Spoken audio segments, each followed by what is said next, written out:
Education. I am your host, Megs, here with the lovely Sammy. Sammy, go ahead and give a little background on yourself here. Hi, I'm Sammy. I go by Sammy Social on the socials. I'm a creative director for content creators, and yeah, I do a lot of social media stuff. Yes, you do. Have done a couple calls with you, and then also we did a little bit of social media strategy. It's hard with all Oh, those yeah. It was such an eye opener for me. I feel like I love the way that you explain things because you're not just like, here, do this. Like, I love the in depth of like the why, because I know for me in my brain that just like makes everything click a little bit easier. What Mhm. originally brought you to the social media world, and what kind of kicked off your career in it? Yeah, I originally went to college for filmmaking. I was really into film my whole life, and I was able to actually make it in the film industry a little bit. Like, I worked for a music video producer, and that was super fun and cool. And I worked as her assistant at one point. She was starting her own production company, and she's like, "Do you know anything about Instagram? Can you make me an Instagram?" And I was like, "I can certainly do my best."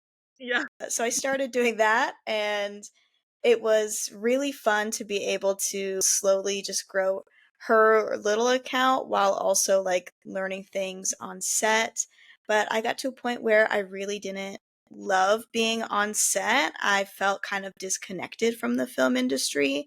And I realized that I wanted to do something more personal, like the stuff I was doing with her Instagram. And I kind of just made that sort of transition into marketing by taking that and putting that on my resume and being like, yeah, I've done social media before. And it just led to, industry jobs. Oh, I love that. That's so fun. And then you recently just kind of expanded your business. Want to kind of explain how those things have kind of altered and changed as of late? Yeah, I'm very excited. I've been working as a social media strategist and manager for the past, God, since 2016, which is a long time ago now. That's wild. Right. So, for a long time. And I've been primarily working by myself, and I've gotten to a place where I have a pretty good reputation in the particular field that I'm in, which is lovely, but it also meant that there was more people who wanted to work with me than I could work with by myself. And that felt like a natural way to decide to expand the business. So I opened up a new company, my own agency called Comfort Creator Collective. And yeah, we like officially launch in September, so that will be fun. Yeah, that's so exciting. I'm excited for you, and I just feel like I don't know, I love the name of it too because I feel like it's so you and kind of like your whole vibe. That's incredible. I'm so super Thank stoked. So you're you. doing that so soon. Will the like landscape of the projects that you be taking on be different, or will you just be able to do? A little bit of both. Like when we worked together, did a lot of social media strategy calls and really like guiding people through that. That's something I'm still going to be doing, but the agency side is going to be focused on management. I have a lot of clients who get to a certain point where they're like, it is just too much work to film and edit and write all the captions. It's, a Yeah. lot from experience. We've talked about this. It's just a lot. Obviously, it's like what my job used to be. I right now just hired a video editor. I have an OBM. She kind of manages everything.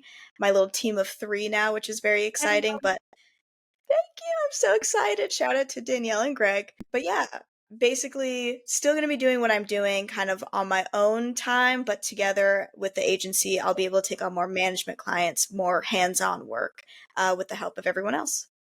That's super exciting. I love that. This like new chapter for you. So I want to kind of Thank you. shift into just social media, right? Yeah. The beast of it all. Yes. um how would you describe kind of, I guess, the dynamic that it's in right now in its present state? Like I know that this is kind of one of those things that is a, constantly moving target, but if you Yeah. were to kind of, put your finger on the pulse at the moment, how would you kind of explain it all? I think we're in a really interesting period with social media because I think we're seeing this collectively. One way that I like to look at social media is it's just made of people mostly. There's algorithms, but those algorithms are typically determined by what people like, what they don't like, what they want to see more of or less of. So it's people. So for me to gauge what's happening in social media or where it's going to go next, I kind of look at the macro, right now we're seeing a huge culture shift in how we engage with media and especially celebrity and influencer culture. I think a lot of people are kind of tired of very rich celebrities, very rich influencers, and they want to have more personal connections with the media they consume. They want to feel like they're consuming things from real people that feel similar to them. And I think that's really reflective in social media right now. I think there's going to be even bigger rise in micro influencers and also people actually limiting their social media usage. I have a prediction that we are going to see people, instead of being on every social media platform, which has been sort of recommended for the past few years, people really picking like two or three, and that's basically it. And kind of scaling back. I see the word I would see is like intentionality. I'm seeing more people switch to YouTube because it's long form and they can spend more time there. I'm seeing more people like go to things like Substack because it's written and people can actually like do full nuanced takes there instead of bite-sized little versions of things. I'm seeing in all the little micro trends a bigger trend of people really wanting to be intentional with what they create and be intentional with what they consume. I Yeah. love that. Honestly, I feel like it's funny because like when you zoom out, you look at like obviously a larger group of people that we're, talking about. Whereas even hearing you talk about it, I feel like I agree. Like as just a user. Like I'm like that Yeah. actually, yeah, I'm tired of seeing that. I do want more of this. It's funny that you see I don't know, I feel like social media it does a really weird job of making you feel almost isolated, but then also extremely seen, right? Like you're like, oh my god, I'm so small, but also how have I found this niche of people that get me? And I think Yes, exactly. that's the intrigue behind the whole system, right? Yeah, completely. I think just to go off of your point, that idea of like niche, I think people are going to be more invested in their smaller communities of like what matters to them versus like trying to really play to the masses all the time. But yeah, it is wild because, many studies have come out and have basically been like, Instagram's bad for you. Social media is not really good for your brain. And at the same time, people are getting more knowledge and more perspectives than they ever have. And so it's that weird balance between like, I'm all alone, and yet here's a person a million miles away from me that has my exact same experience. How's that possible? It's Yeah. interesting and spooky all at the Yeah, same time. that's such a good way to put it. It's so true. Now, you mentioned that you think micro influencers are going to like be gained in popularity. What would you even consider a micro influencer? Because I think when we all think of influencer, we think, million followers or something like that. Yeah, I would say it's hard to put sort of a label on like numbers because every kind of whether it's a talent agency or brand reps, they all define micro and macro kind of differently. I think macro is pretty self-explanatory, and someone in the hundreds of thousands, if not millions. But I see micro as people that probably have between 10,000 to, I don't know, let's say 100,000 followers or so. But really, it's more about how they interact with their audience. Because I see a lot of people who have less followers, but their comment sections are full of people that are talking about things that that creator talks about as if they're best friends, as if there's like just this inside joke between them and their community. I think it's more about you have a smaller audience, but your depth with that audience is much greater. They have like a much stronger connection with you because you feel more one to one with them. Yeah, I feel that because I feel like sometimes my even just looking at my own page, the analytics won't necessarily match up to like my notifications, and I'm like, it doesn't say like necessarily these metrics are doing not terribly, but not great. But I'm like commenting more, I'm getting more engagement, or I think this kind of translates to that idea that the larger the numbers and the higher metrics and all that doesn't necessarily translate to your goals. And I think that's Yeah. where a lot of us get a little bit tripped up. I know for a while, I think we think that we need this million followers or hundreds of followers or thousands of followers in order to gain sales or bookings. Excuse me, sales or bookings or whatever it may be. What are your kind of thoughts with that kind of confusion? Yeah. Super, super common misconception. I think a lot of people find that if they had this full pool of people, that of course mathematically it would be easier for them to get bookings, and there's many examples of that not being the case, especially with people that are like influencers. There's cases of influencers who have millions of followers but couldn't sell 100 t-shirts, Yeah. and it just goes to speak about that depth of your relationship with your audience and how you're communicating either your services or the sort of value you want to demonstrate. For example, I have probably 2,000 followers on my Instagram, which is where, for the most part, I have gotten most of my inquiries to work with me. You probably wouldn't think I'm good at social media because I only have 2,000, Yeah. but it's not about, for me at least, since I'm a service based provider, it's not about growth in that sense. It's about depth and showcasing my skills in a way that really positions me against other people who would be like my competitors, so to speak. Really, just you want to have your ideal client find you and basically be sold on you before they even get to your homepage of your website. That's like how I think of it, is like, oh, I have to work with Megs because she's so cool. She just gets my vibe and I'm ready to book immediately because of all of that. Like, that I find to be way more successful for bookings and sales than focusing on getting more followers. I think that once I let that metric go, it started making more sense and kind of clicking a lot better. But it's hard. You got to get through that first like hump, I guess you could say. And I think that's when outside help and strategy help comes into play, because it's almost not necessarily that you need like that part. You just need like somebody to be like, hey, that's not Yeah, important. It's kind of just like telling you all the things that you thought were important. I mean, like, no, here's the proof of just, the pudding, and like that's not it. exactly. Yeah, totally. If you were to just like randomly give out 3 tips to somebody trying to grow on social media, let's say Instagram, just, to throw Mhm. a specific platform out there for you, what would those tips be? Yeah, first thing would be have a very clear understanding of who you're trying to speak to or attract and for what purpose. Like you said at the beginning, the why is important to me as a strategist, because if we don't know why we're talking to someone and we don't know why we're making these things, we are just spending energy for no reason at all. Getting clear on your why and your who, I guess that would be one.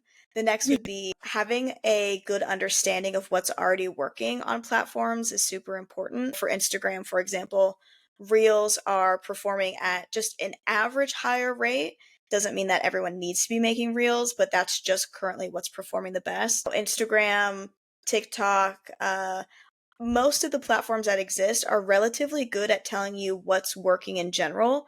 It doesn't mean that you should take that advice to heart every time because they don't know your business or your audience, but they'll let you know, like, these are the metrics that we're using to help determine whether or not your content should be pushed out more. Just having an understanding of what that is will allow you to sort of figure out how to kind of reverse engineer that into content.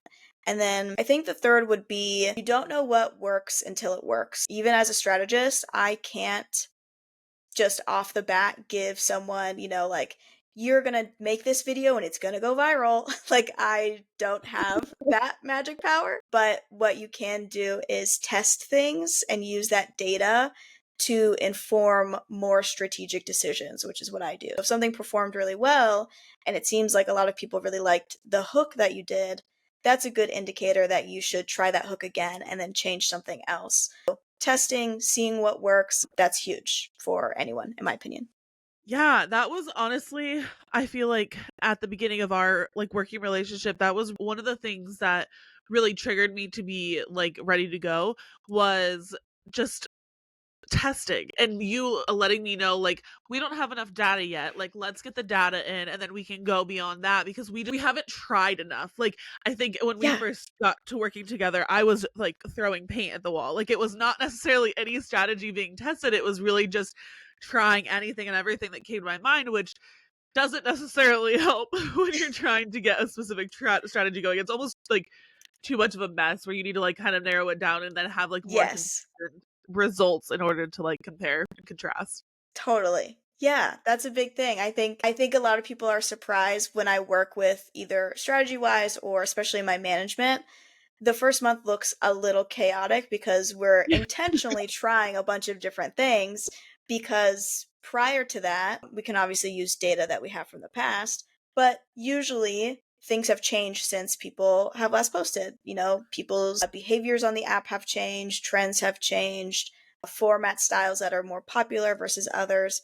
In order to really know what's going to work for you and your audience and your goals, we do have to kind of try a lot of things, then take that information and then turn it into like a more cohesive strategy. Yeah, totally. Now that we're talking about kind of the metrics and the, how we're, I guess, understanding the data, I know metrics can be kind of a hot topic. How would you describe your kind of relationship with them? Because I know that for some, there's a little bit more maybe emotion that is attached to them than maybe should be. Yeah, at this point, I'm like 8 years in the game. I'm so detached from the emotions of metrics, especially for myself personally. I have had videos go viral and I'll like delete them immediately because I get overwhelmed. I don't care. I'm like, that does not matter to me. Yeah, But I think to me, the metrics that people should care about are the ones that reflect their most important goals. If their goals are sales and bookings, then the metrics you want to be looking at are external link clicks on Instagram. How many people are actually clicking the links that are going to take them to where you want them to go? But if you are an influencer, like a lot of my clients are, you probably want to have deep connected relationship with your audience, because that in itself will lead to more sales, bookings, people coming on tour with you, whatever that looks like. And for that, you want to see the depth of your comments. Are a lot of people commenting, and are they commenting actually things that you're talking about and like having this conversation with you? Metrics, don't live or die by them, but use them to make the best choices for yourself. I like that. I like that because it's hard. It's definitely something that I think we all are maybe learning over and over again as we go. Yeah, it's so tough, especially because, if funny enough, even Instagram, the head of Instagram, Adam, he came out I think a month or two ago and was like, followers are really not that important. And it's just wild to say that as he's basically built this platform sort of stressing that followers are good to have. Yeah. But in terms of whatever your goals are, and if your goals are, because I've had a lot of calls with people where they're like, I want to get more followers. And I'm like, okay, great. Why? Why? Yeah. What's the reasoning? And if they can't give me that answer, or that answer actually has nothing to do with followers, if it's like, well, I want to be able to start my own product line and sell that out, okay, great. How many followers do you think you need in order to make that happen? I really think detachment is hard, but it's one of the most important parts of growing and scaling, because if you can be detached from the results of a post, if there are no flops, there's only data, then Yeah. like you can keep experimenting until you get to the points where you're like, wow, I'm really seeing what I want to see. But if everything feels personal, it's hard to move past it in a way that like allows you to kind of grow further. Totally. It gets a little unprotective. Yeah, for sure. Now, if somebody were looking for social media help and so they're feeling overwhelmed and they just can't really tackle it themselves, what would like an advice of like what they should be looking for or what they should avoid maybe when Yeah. hiring? Yeah, okay. This is huge because there's a lot of people who are on the internet right now who there's two things I'm going to rant about real quick. I love There's a big I hope that's fine. There's a big trend of digital marketing, and it's this like MLM style course. Digital marketing girlies, please don't get mad at me. Yes. And what's tough is that I've never looked into this course. I just see people selling the course about digital marketing. And I'm like, wait, that's what I've been doing. That's wild. And a lot of these people truly do not know how to build audiences, platforms, or sustainable, organic, or even paid methods of conversion. They do not know how to do these things, but they know how to sell a course about these things. And that's a very big distinction. Things to always look for are, one, if the person that you're looking at who's giving social media advice or tips or help is painting things black and white, because any good strategist, in my opinion, knows there is no black and white. There is no one size fits all strategy for people. There's no one answer that's going to like hack the algorithm. You cannot hack an algorithm. That's Oh not my god. real. Anyone that's promoting stuff that seems too good to be true, it probably is. I have been very proud of the results I've gotten with my clients. We've done some really amazing things together, and there's so much context that's involved as well. If I'm showing a screenshot of my clients who are doing amazing, most people can't see yet all of the work we're doing, all of the potentially failed posts, quote unquote failed, all the data that needed to be acquired before we really started to get our groove going. And that's important is, what kind of advice are they giving? Is it very black and white? Are they showcasing testimonials and results that are more than just their own? Because there's some people who are really good at growing their own audiences, but they cannot translate that to other people because they only know what works for them. Yeah. And also, if people are being shady about how much things cost, I just say no. No, thank you. I think pay like how much someone is going to charge you to talk to, help you with social media. That should be pretty upfront. You should never be confused about how much that is. And yeah, I think that's about it. Usually you can feel a red flag, but there True. there There's that a little bit too. yes, there's a lot of them out there, unfortunately. Uh, But yeah. I think honestly, I think with the rise with just not even social media, but just the internet usage, I think most educators and honestly maybe any industry have seen an uptick of just educating and Yeah. course creation and that way. And I just think that I don't know. It makes it difficult to suss out, but I think at the end of the day, longevity. Like if they just started selling Yep. these, if they don't have the years behind it, then you can kind of see maybe it's not the best move. Not to knock them, but Yes. if you're looking for a true expert, Yeah. that's something to avoid. Truly. And, I think you and I have a very similar sort of experience in that where it's like you've taught like in person, you've done all different types of teaching, and you have these sort of online assets that people can utilize. I think that's major too. I think a lot of the, I guess, fake digital marketers, I'm sorry, I don't know what's a good way to call it.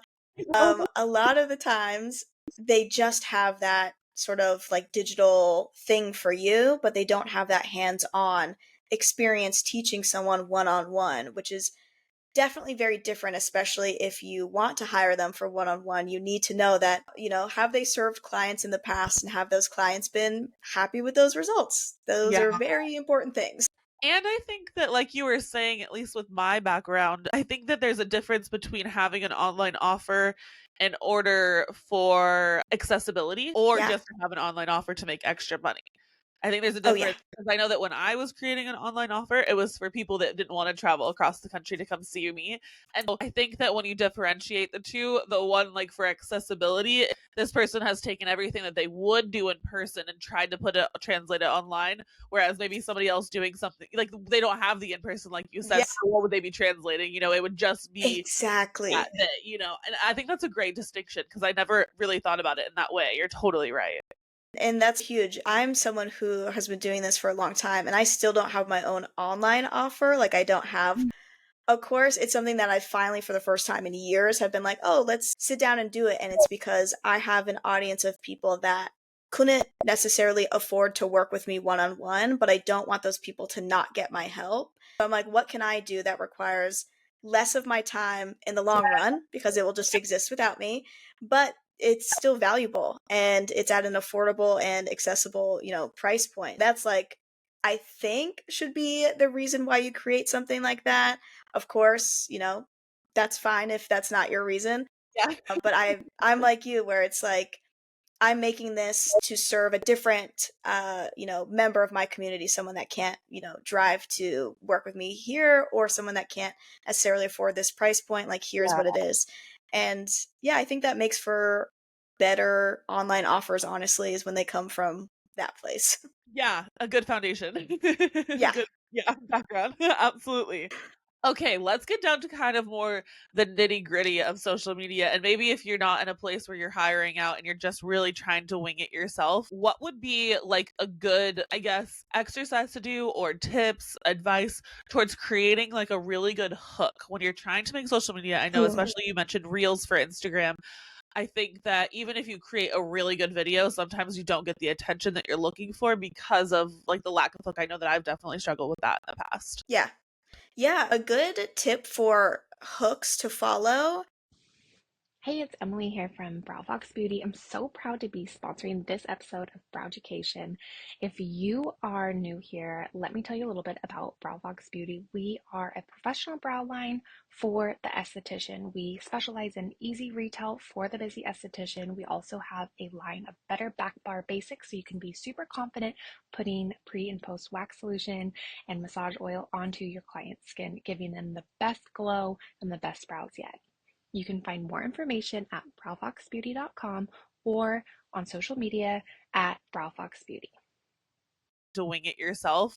Yeah.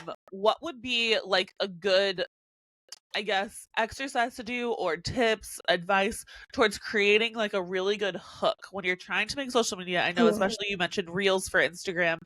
I think that even if you create a really good video, sometimes you don't get the attention that you're looking for because of like the lack of hook. I know that I've definitely struggled with that in the past. Yeah. Yeah, so a good tip for hooks to follow, I have like two pieces of advice for hooks. One would be following the three hook method. This is something that strategists have been talking about, which is right now on social media, especially with short form video, you have probably less than zero point 0.5 seconds. Like it's a very short amount of time before someone scrolls away. And we know that and we can feel that. Within that time, you want to not just grab someone with the text on screen, but also with what visual is happening in the background, as well as what type of hook you either might be saying or you might be showing in, the captions on Instagram Reels. So you want to have at least three hooks essentially, like what's the interesting thing that's happening in the background, what's the text on screen that's really like going to grab someone, and if you're speaking or if there is like a little read caption for a blah blah blah, like what's that text hook that's going to bring them in. Think of it in not just the one, but the three and how they work together. The three should not be the same thing three times because Yep. that is not interesting. You want to, vary it up, switch it up, and really focus on that. And the second one would be doing what I would call like an internal audit, going through your feed and seeing when you scroll, going back and seeing how long it took you to scroll and what kept you interested or what didn't. So kind of just like it's almost like a mindfulness exercise where you're like, normally I think we scroll in a very not mindful way. We kind of just like are very passive. But those sort of natural user behaviors are indicators of like what's working for us and what's not. Doesn't mean it's exactly the same for like our ideal client, but in general, we use social media, they use social media, so we can use that as a good indicator of like, wow, this was a really interesting hook, or I saw them, immediately get into the work and then go into the story, and that was really interesting for me. Or, wow, it was really like darkly lit and I just didn't see what they were saying. I scrolled really fast, like kind of taking in every time you scroll or stay, and maybe like marking down like, oh, this is why I scrolled, this is why I stayed. And you'll start to see some really interesting like patterns develop from that. That's actually a really good exercise. I like that. Try Thank you. the scroller stay. Yeah, scroll or stay. That's awesome. I know another thing that I struggle with regularly, we're talking about video creation and all of that.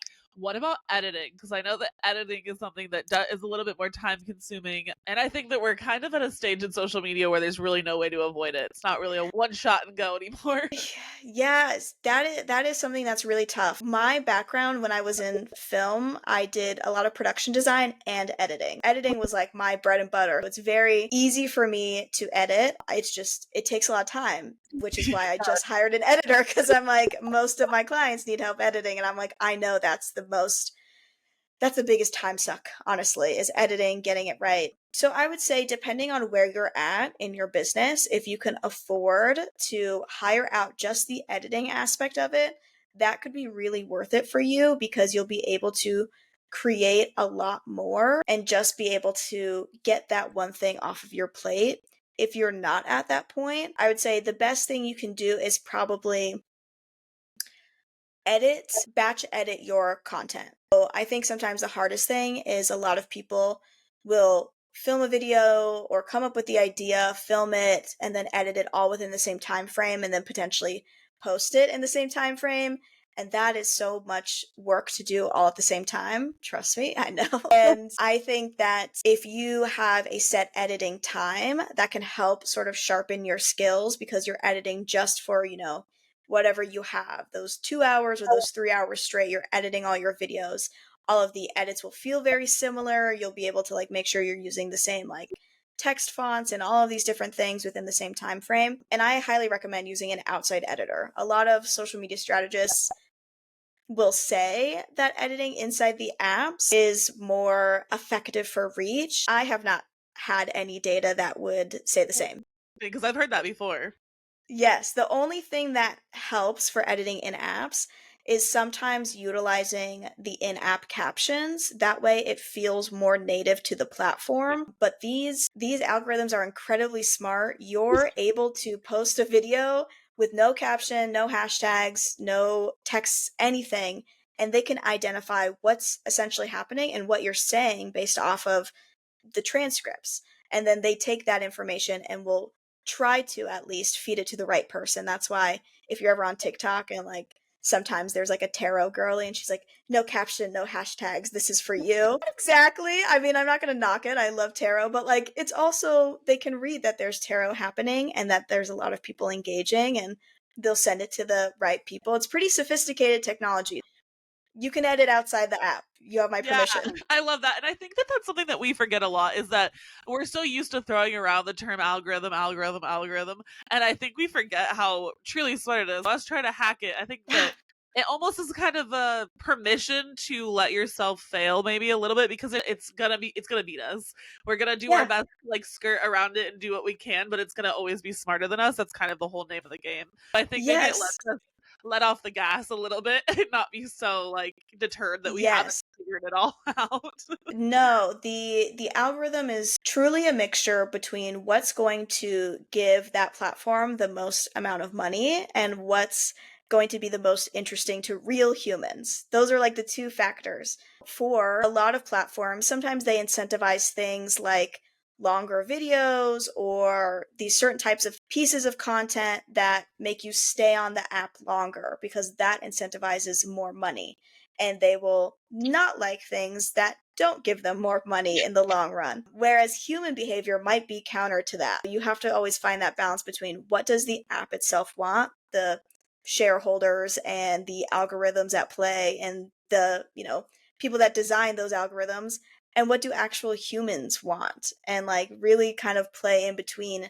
that space and that's very exciting to me. That's like what I love the most about my job is like piecing the two together. Like, this is what's working, but here's what is interesting, and Yeah. finding that balance between the two. Yeah, because I think that you're right. There's a lot of times that we're really focused on the technology basically and we're missing out the fact that the entire name of the game is to interact with people. I remember that was one of the big things that also made a big shift in my social media and at least just like reaching my own personal goals, not necessarily Yeah. metrics. Have my following count grown substantially? Not really, but have I seen more engagement? Yes, because it's people, and I think when you remember, you try to Yep. get to know people that you're working with, and not just random usernames or whatever, like a like count or something like that. I think it really shifts in a betterment, and you can create a community, which I think at the end of the day, when you've been on social media for a super long time, that's way more fun than any other part of it is actually having Yeah. that. Completely. And I think a lot of people miss this, but it's something that I've talked about for years now. I privated some of my old TikToks just because I feel like my voice sounded weird. But I have so many videos where I talk about this idea of community building and how to do it and how it's so important. And there was a point in time where I had a okay TikTok following. I think I had like 6,000 followers. But I had a really strong community, people that would show up in my comment section every time, we would interact, etc. Then I left TikTok for probably like 3 years while I was working I with the Truth Doctor. Yeah, I just forgot my login. I was like, I don't remember it. I finally came back and I made a video and I was like, oh my gosh, I'm back. And those same people were commenting again. Oh, And I that's love like what to me exactly is community building. Is like you've made an impression, you've made your mark, and you've given as much, if not more, than you take Yeah. or expect. I think that's a big thing is like a lot of people ask me on my social platforms, they're like, why do you give the game away so much? Because if you, especially on TikTok, I find Yeah. filming on TikTok much more comfortable. I don't really film as much on Instagram anymore as I used to, but my entire library on TikTok is like everything I know.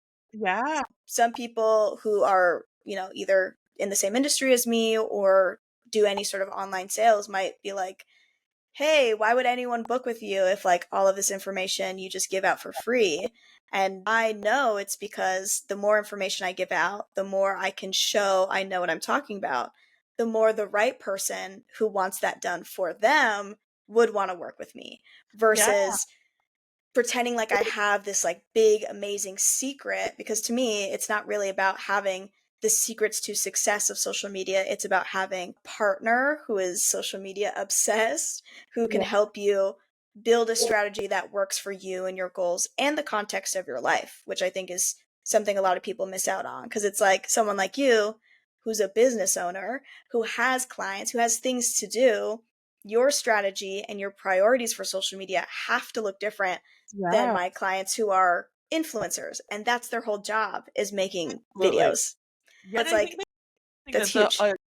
a good reminder too, to have even just like having somebody help wise remind you of that, because there's so many times where I've gotten that reminder of this is not my job.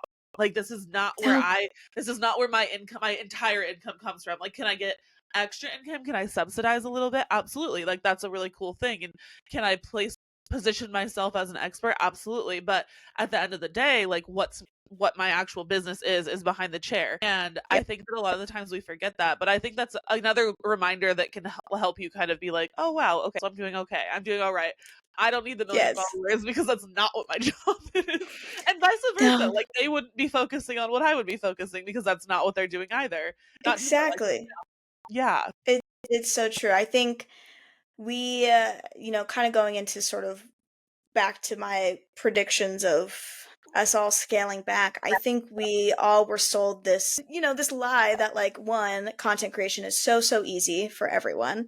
And two, everyone should be a content creator. And it's like, you don't need to be a content creator to be a business owner that has a successful social media platform.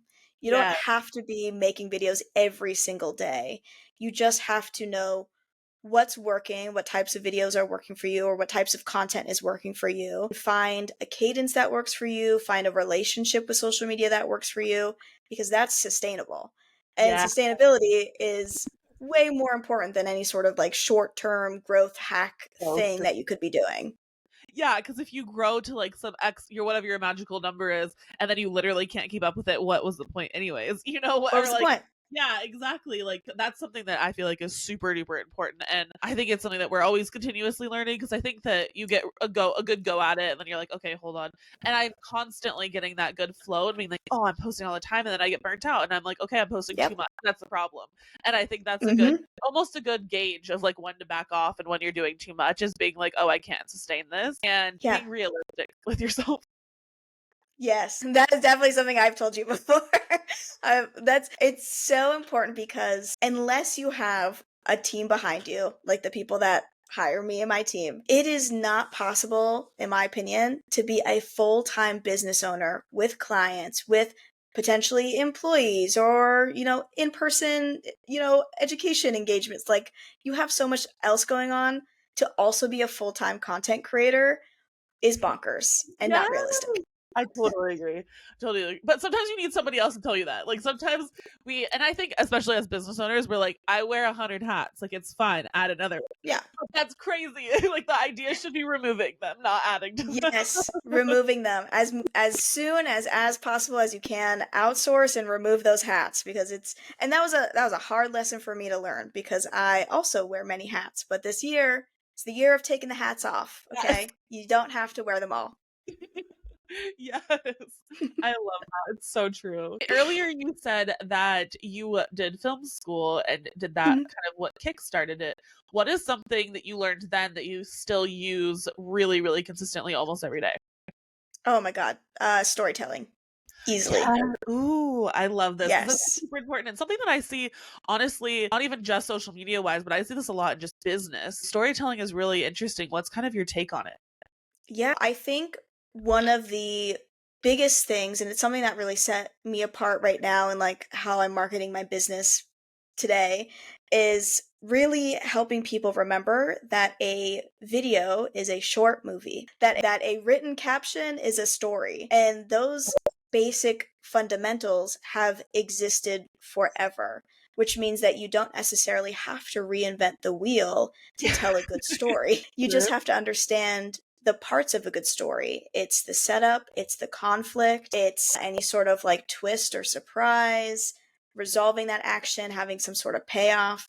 Once you understand the elements that make a good story, then you can start to see, is this piece of content following those elements? I made a video a while back, maybe like 4 months ago or so, I don't know, where I basically showed this like graph of like, a storytelling arc, how it starts, and then the climax, and pretty basic storytelling framework. And for me, the only difference is for social media, you put that climax first because you only have so much time. A lot of people are not ready to invest in you unless they already know you. So you have to give them a reason to invest, and then you go into that normal storytelling arc. But for me, it's stories are what connects us. That's how you can beat the algorithm, so to speak.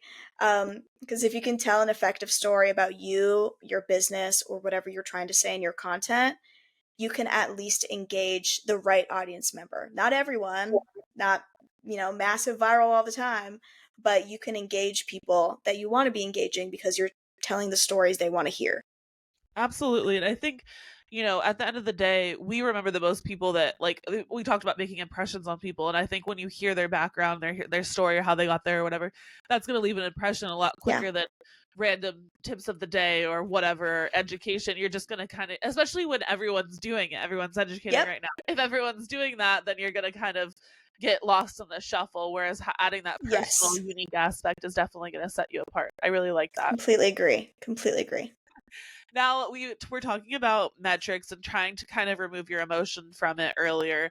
What is a tip that you would give when you get kind of hung up on the comparison that happens with social media? Because I Oh, think this is a struggle that most of us can relate to. that is huge. It's huge. Even my clients still deal with it when we're working together. And I have some clients who have like massive followers. Sometimes they even compare themselves to people who have less followers, but they're comparing, Oh, wow. whatever. It's wild. Comparisonitis, it comes for us all. But I like to say we use comparison as fuel, not to be better than, but to understand what could they possibly be doing differently from us, and could that factor into something we could be doing. If there is a creator or a business owner that seems very successful and your brain immediately goes, oh my gosh, I'm not like them, I want to be like them, how do I do that? Sort of panic mode. Instead, take a step back and be like, how can I use their profile as a way to help me on my journey? Let's go through each of their posts. Let's see their most successful ones. Let's go into their comment section. What are people commenting? What kind of content are they asking for? And really utilize it to your advantage. The thing I like about creators that have a bigger following than you is that they have roadmaps for you to potentially follow. They Right. have tested and tried different aspects that you can look to see how does that work, is that performing well for them, could I use this and put my own twist on it and see how that works for me. I see competitors comparison as really just a way to take that, flip it, and use it for strategy. If they're so great, if you love them so much, if they're doing such good work, amazing. Break it down into how they're doing it, and then take that and see what you can utilize for yourself. I love that. Turn it into a lesson. I think it's like a Yeah. circling, removing that emotion and trying to like look at it just as fact. Yeah, totally. Awesome. And then before we jumped on the call, I emailed you some questions and I kind of wanted to dive into those. The Yeah. first one is, what is your 2024 word for your business? My 2024 word for my business is probably, I would say, adapting. Ooh, Because I like there's that. a, thank you. There's a lot changing in my business from hiring a team to I opened up a whole new LLC, all of these things. And I just I realize now that the success of my business for the past 8 years prior has been adapting to changing social media platforms and everything. Now, really focusing on how do we adapt to this new chapter. So, yeah. I love that. I think that's a great one. I think most of us can learn to adapt better in any facet of business. Same. What is a piece of advice you would give your younger self? Trust that it's going to be okay. I I think love that. I think there's many times in my life where I was so uncertain. I talked a little bit about how I switched from film to kind of going into marketing. That was a huge leap of faith because I had been doing film since high school. I had basically prepared my child self to get to where I was and to say, "Oh, I don't like this. What do I do now? I only have these skills." It was terrifying. If I could tell myself anything, because I'm honestly very happy with where my life is, I wouldn't necessarily want to change anything. It would just be to trust that it is going to work out and that you know best. There's a lot of times where I went with my gut, like doing that, which was Yeah. terrifying, but it all worked out. Oh, I love that. I think more of us could maybe thank ourselves too for listening to ourselves more and like getting us where we are now. Totally. What are 3 self-care products that you're using at the moment that you're really loving? I'm looking at my bathroom right now. I am the worst at like self-care products. It's something that I would love to be better at because I'm such a like minimalist when it comes to stuff, but I love the Hydro Boost whatever. I feel like that makes my skin very soft and I'm a big fan. Love that hydration. Yes, I'm like, I need it. I desperately dry skin over here. And the other two are really weird, but I just really like having a nice like shower. I have those like shower bars from Lush that like you put on the floor and then they like make it smell Yes. really good. Love I those. love them. Yes. And then like fresh eucalyptus in the shower, I think is like Yes. I think it just making the pretty whole nice. experience better, you know? Exactly. I'm like, I just like a good experience. Even though I'm very Yes. minimal with products, I like a good experience. I think that says a lot though, because we struggle a lot with high cortisol levels, and if we live stressful lives, that can wreak havoc on our skin. So having a nice experience can honestly help more than you even realize. Okay, that's good to know because I feel like my skin's been great since I started doing that, and I feel like that's connected. Yes, I totally agree. I totally agree. The last one that I've been asking my guests is what is a favorite ingredient that you're loving right now, but I know that that's more skincare related. But is there like an ingredient that's popped up in your life that you're kind of obsessed with or that you've wanted to learn more about? In a way, yes. I don't know if this counts as an ingredient. You tell me. You're the expert here. But I just started using more stuff from the ordinary. So bought hyaluronic acid, which I think is just like a regular hydrating thing. Ah, no, you're right. I really liked it so far, but I'm very hesitant on anything else too wild. But yeah, you tell me, is that an Oh, you're ingredient? Does that count? yeah, this is a whole other hydrator. It's probably helping your Hydro Boost product that you're using. Oh, good. hyaluronic acid Excellent. hyaluronic acid can carry up to 500 times its weight in water. It helps hydrate and attract water to your skin. So you're doing Oh the my right god. things. I love it. Thank you. Thank you. Thank you. I watched some of your videos. I'm able to pick some pieces up here and there. I love it. This was such a fun chat, Sammy. I adore you. Of course, we've had relationship outside of this, but thank you so much for coming on the podcast. This was great, and I think that my listeners are really going to appreciate your insights on everything. Thank you so much for having me. I've had a blast. This is the first podcast I've done in like years. I love it. So this is really cool. Thank you. Of course, thank you so much for coming on, and I will catch you guys next Thursday. Have a great rest of your day.